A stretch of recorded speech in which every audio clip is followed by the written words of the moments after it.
بسم اللہ الرحمن الرحیم۔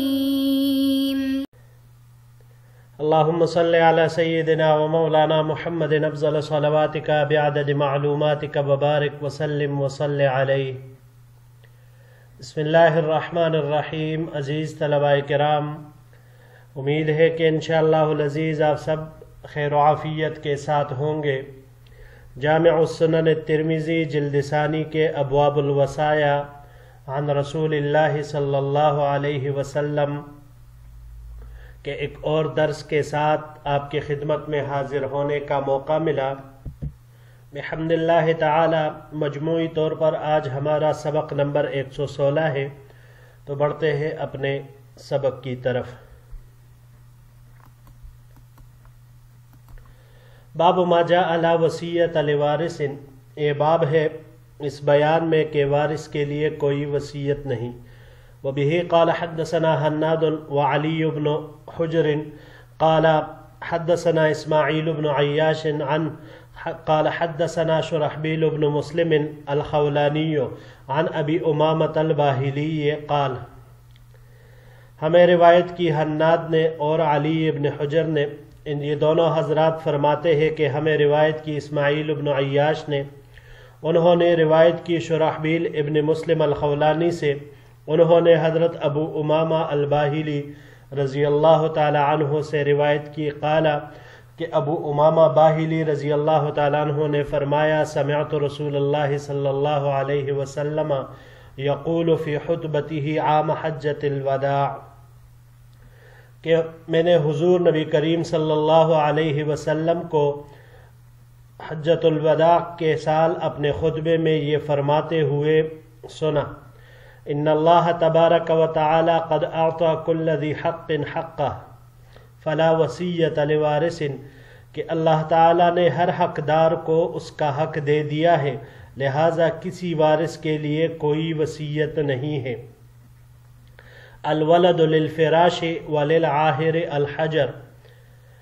بچہ صاحب فراش کے لیے ہے اور زانی کے لیے پتھر ہے۔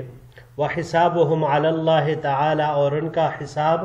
اللہ تعالی پر موقوف ہے۔ ومن ادعا الی غیر ابیہ او انتمى الی غیر موالیہ فعلیہ لعنۃ اللہ التابعۃ الی یوم القیامۃ، اور جو شخص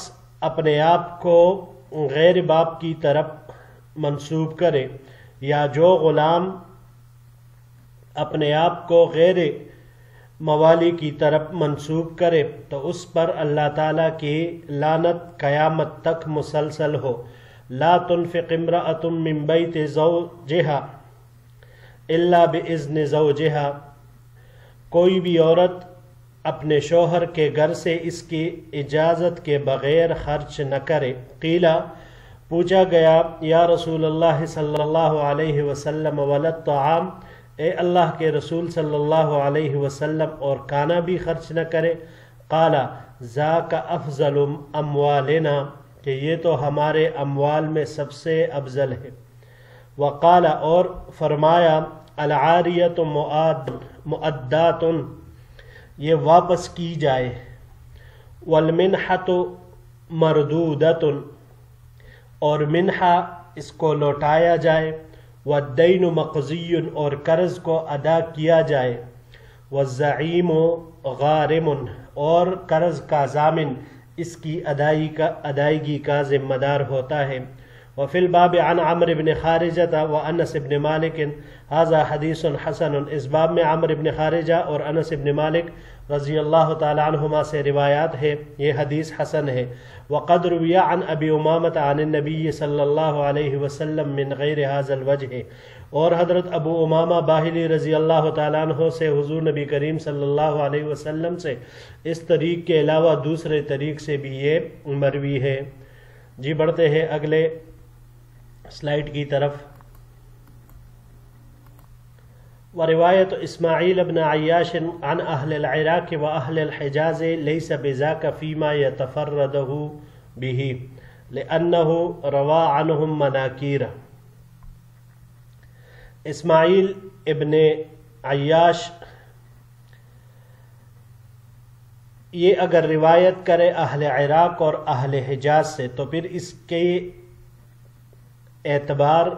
اس میں اس طرح نہیں ہوتی، یعنی یہ روایات قابل اعتبار نہیں ہے ان میں جس میں یہ اسماعیل ابن عیاش اس روایت کے ساتھ متفرد ہو،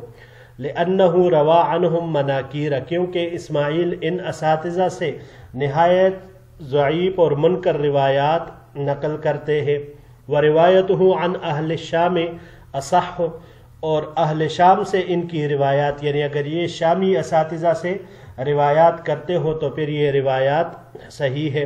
ہاکذا قال محمد بن اسماعیل، اسی طرح امام بخاری رحمۃ اللہ علیہ نے یہ فرمایا ہے۔ محمد بن اسماعیل امام بخاری مراد ہے اس سے، یعنی اگر اہل عراق اور اہل حجاز کے اساتذہ سے یہ نقل کرتا ہے تو پھر ان روایات کا، اور ان میں بھی وہ روایات جس میں یہ متفرد ہو،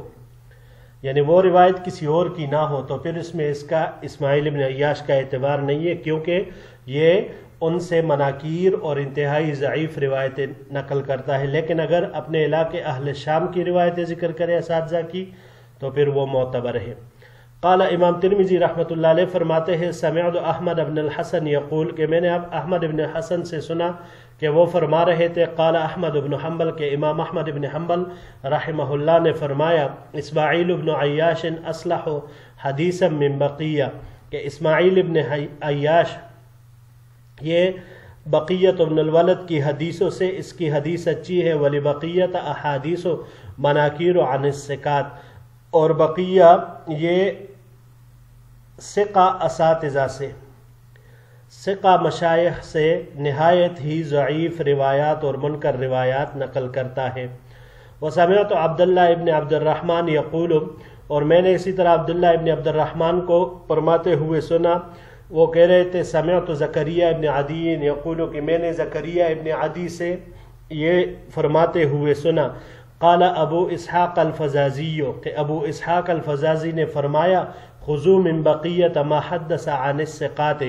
کہ بقیہ جو ثقات سے روایات نقل کرتا ہے تو وہ معتبر ہے، ولا تأخذوا عن اسماعیل ابن عیاش ما حدث عن الثقات ولا غیر الثقات، لیکن اسماعیل ابن عیاش کی روایتیں نہ لو، چاہے وہ ثقات سے نقل کرے یا غیر ثقات سے نقل کرے۔ وبه قال حدثنا قتيبة قال حدثنا ابو عوانة عن قتادة عن شهر بن حوشب عن عبد الرحمن بن غنم عن عمرو بن خارجة رضی اللہ تعالی عنہ۔ ہمیں روایت کی قتیبہ نے، انہوں نے ابو عوانہ سے، انہوں نے قتادہ سے، انہوں نے شہر ابن حوشب سے، انہوں نے عبد الرحمن ابن غنم سے، اور انہوں نے عمرو ابن خارجہ رضی اللہ تعالی عنہ سے، ان النبی صلی اللہ علیہ وسلم خطب علی ناقته وانا تحت جرانها۔ عمرو ابن خارجہ رضی اللہ تعالیٰ عنہ روایت کرتے ہیں کہ حضور نبی کریم صلی اللہ علیہ وسلم اپنی اونٹنی پر خطبہ دیا اور میں اس کی گردن کے نیچے تھا، وَهِيَ تَقْصَعُ بِجِرَّتِهَا، اور وہ جگالی کر رہی تھی، وَإِنَّ لُعَابَهَا يَسِيلُ بَيْنَ كَتِفَيَّ فَسَمِعْتُهُ يَقُولُ، جس سے اس کا لعاب میرے کندھوں کے درمیان گر رہا تھا۔ تو اس موقع پر حضور نبی کریم صلی اللہ علیہ وسلم کو میں نے فرماتے ہوئے سنا، ان اللہ عز وجل اعطى كل ذی حق حقه فلا وصیۃ لوارث والولد للفراش وللعاہر الحجر، کہ اللہ جل شانہ نے یقیناً ہر حقدار کو اس کا حق دے دیا ہے، لہٰذا کسی وارث کے لیے کوئی وصیت نہیں ہے، اور بچہ صاحب فراش کے لیے اور زانی کے لیے پتر ہے۔ ھذا حدیث حسن صحیح، یہ حدیث حسن صحیح ہے۔ جی عزیز طلباء کرام، لا وصیت لوارث، آپ صلی اللہ علیہ وسلم کا یہ فرمان حجۃ الوداع کے خطبے میں آپ صلی اللہ علیہ وسلم نے یہ ارشاد فرمایا تھا۔ حجۃ الوداع کے خطبے میں آپ صلی اللہ علیہ وسلم نے چند احکام ذکر فرمائے ہیں، جس میں سے کچھ اس باب کے تحت ذکر ہوئے۔ حضور نبی کریم صلی اللہ علیہ وسلم نے جو پہلا احکام میں سے پہلا حکم فرمایا۔ یہاں پر یہ ہے کہ میراث کے احکام سے پہلے یاد رکھے وصیت کرنا یہ واجب تھا، یہ پہلے بھی ہم نے پڑھا تھا، لیکن جب آیت میراث نازل ہوئی اور وارثوں کے حصے متعین کر دیے گئے تو پھر کسی وارث کے لیے وصیت کرنا وہ جائز نہیں رہا۔ اور اگر کوئی میت اپنے کسی وارث کے لیے وصیت کر دے کہ اسے مثال کے طور پر دوسرے وارثوں سے حصہ دیا جائے تو اس قسم کی وصیت کا کوئی بھی اعتبار نہیں ہوگا شرعاً۔ البتہ اگر تمام ورثاء جو عاقل بالغ ہو وہ برضا و رغبت خوشی سے خندہ پیشانی سے اس وارث کو حصہ دینا چاہے جس کے لیے وصیت کی گئی تھی تو پھر وہ جائز ہے، دے سکتا ہے، لیکن اگر کوئی ایک بھی اس میں سے راضی نہ ہوا تو بالکل بھی یہ وصیت نافذ نہیں کی جائے گی۔ دوسرا جو معلوم ہوا ہمیں الولد للفراش وللعاہر الحجر، کہ مرد و عورت معاذ اللہ جب زنا کرے اور اس سے بچہ پیدا ہو جائے تو اس بچے کا نسب صاحب فراش سے مراد عورت ہے، اور جو زانی ہے تو پھر وہ وللعاہر الحجر،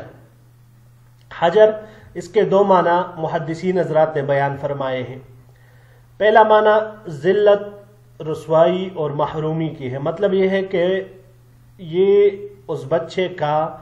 باپ ہے لیکن زنا سے نسب ثابت نہیں ہوتا، اور نہ ہی اس کو اس بچے کی میراث سے کچھ ملے گا اور نہ اس بچے کو اس زانی کی میراث سے کچھ ملے گا، تو لہٰذا یہ اس کے لیے ذلت، رسوائی اور محرومی ہوئے۔ اکثر محدثین نے اس معنی کو ترجیح دی ہے۔ اور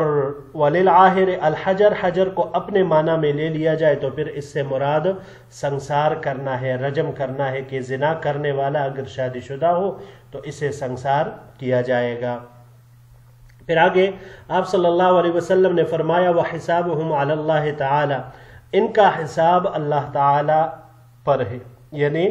دنیا میں جب اس پر حد قائم ہو گیا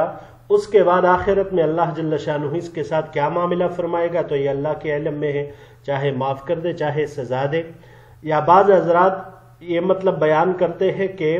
کسی شخص نے اگر دنیا میں کوئی سنگین جرم کیا ہو، ایسا جرم کہ جو قابل حد تھا، اور اس پر پھر دنیا میں حد بھی جاری نہیں ہوئی، اس نے اس کو خفیہ رکھا، تو پھر اس کا حساب اللہ تعالیٰ پر ہے۔ آخرت میں چاہے اللہ تعالیٰ اس سے اس کا سزا دے یا اللہ جل شانہ معاف فرما دے، اسی کے اوپر اس کا دار و مدار ہے۔ تیسرے نمبر پر جو ذکر ہوا وہ من ادعا الی غیر ابیہ، کہ جو شخص قصدن اپنا نسب اپنے باپ کے علاوہ کسی اور کی طرف منسوب کرے، اور اسی طرح اس کے ساتھ انتما الی غیر موالیہ، وہ غلام جسے اس کے مولا نے آزاد کیا اور وہ اس آزادی کو دوسرے شخص کی طرف منسوب کرے، کہ نہیں مثال کے طور پر زید نے اس کو آزاد کیا تھا اور وہ کہے کہ نہیں میرا مولا زید نہیں بلکہ یہ عمر ہے، تو دوسری طرف منسوب کرنا یہ چاہے نسب ہو اور چاہے یہ موالات میں ہو تو یہ جائز نہیں ہے۔ اور ایسے لوگوں پر آپ صلی اللہ علیہ وسلم نے فرمایا لعنت اللہ التابعۃ الی یوم القیامہ، قیامت تک مسلسل ان پر لعنت برستی رہے گی۔ چوتھے نمبر پر لا تنفق امرأۃ من بیت زوجہا الا باذن زوجہا، شوہر کے اجازت کے بغیر بیوی کچھ خرچ نہیں کر سکتی، چاہے مال و دولت ہو یا کھانے کی کوئی چیز ہو،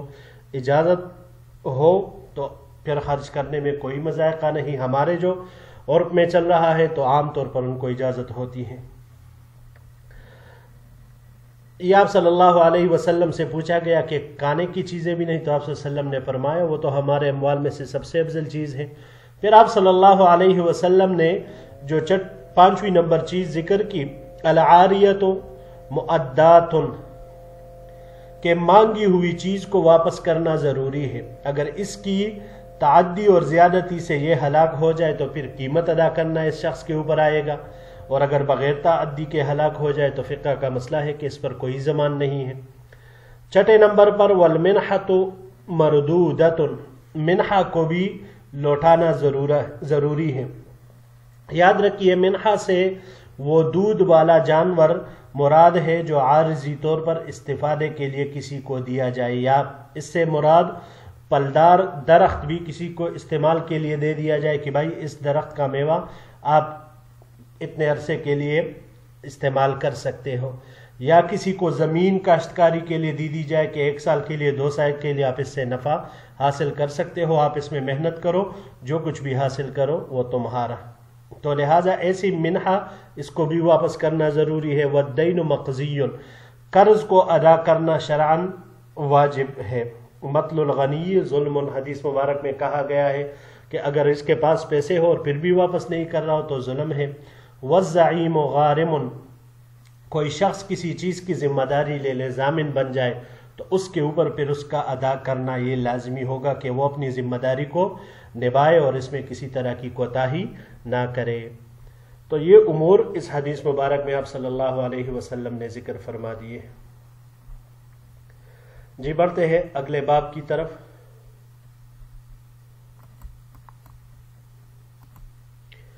باب ما جاء یبدأ بالدین قبل الوصیت، یہ باب اس بیان میں ہے کہ وصیت سے پہلے